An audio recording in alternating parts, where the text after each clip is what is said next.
енді достар, мен мына Вентум деген аппарат, мына магнит.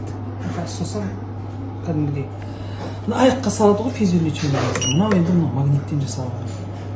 Бұл қызыл свет біздің қанымызды 41-42 градусқа дейін ысытады.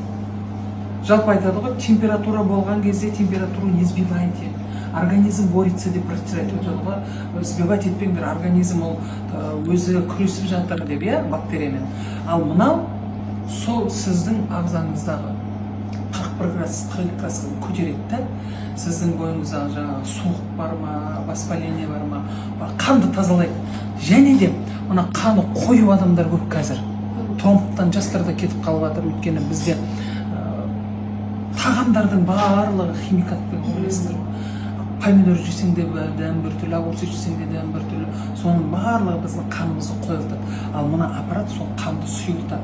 Жалпы адам баласының 95% судан тұрады, Ол суды біз ала алмаймыз. Ішетін суымыздың бәрі өлі.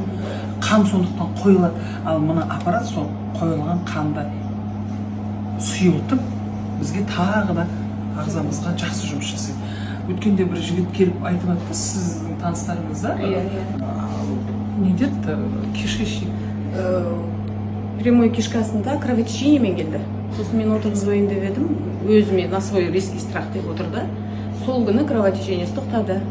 Содан бері қарай 10 күнін алды, улучшение бар, УЗИға барып келді, ертең анализін тапсырып, онымен де бөліседі. Результат очень хороший. Сондықтан да бұл да біздің үйімізге керек. Мен мұны да алып алдым. Дұрыс істедіңіз. Сол, ал енді мынау, бұл вообще керемет. Мына бетке безеу кішкентай подростықтарда. Сосын бізге с годами печень ауырады, не қылады, бетімізге қарадақ түсіп кетеді ғой. Но қарадақтарды ағартады.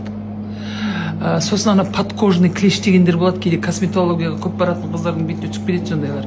Сол подкожный клеш дегенді мынау тазартады. Безеуді кетіреді, дақты кетіреді. Жалпы мен қазір мына иығыма қойып отырмын. Бір ұстап қалады ғой, мойның ұстап қалады, иығың ұстап қалады, соған қойып. Енді бұл да свет жақсы емдейді ғой. Бұл енді мына аппараттікі. Мынаны аяғыңызға салып отырып, мынаны ауырған жеріне асқазаныңызға қойсаңыз, айтпақшы, ас қорытуын жақсартады. О, міне кофе, мінекей кофе, мына сөй тұрыңызшы. Ой, рахмет, мына бір керемет кофе, қараңыз. Жалпы мен кофе көп ішпейтін, көп ішсем асқазаным ауырама. Мына кофе кардицепсом и коллагеном. Несі дәмі де жақсы. Бұны ішкен кезде білесіздер, кардицепс деген ол тағы да біздің ағзамызға керек дәрумен, және де коллагені бар. Ол коллаген деген біздің сүйегімізге, бетімізге, ылғамданып, теріге, сүйекке. Енді бұның продукцияларын енді кейін айтамын енді. Мен қазір мына аппараттарға тәнтімін. А кофені келген кезде ішіп тұрамыз енді. Ас болсын.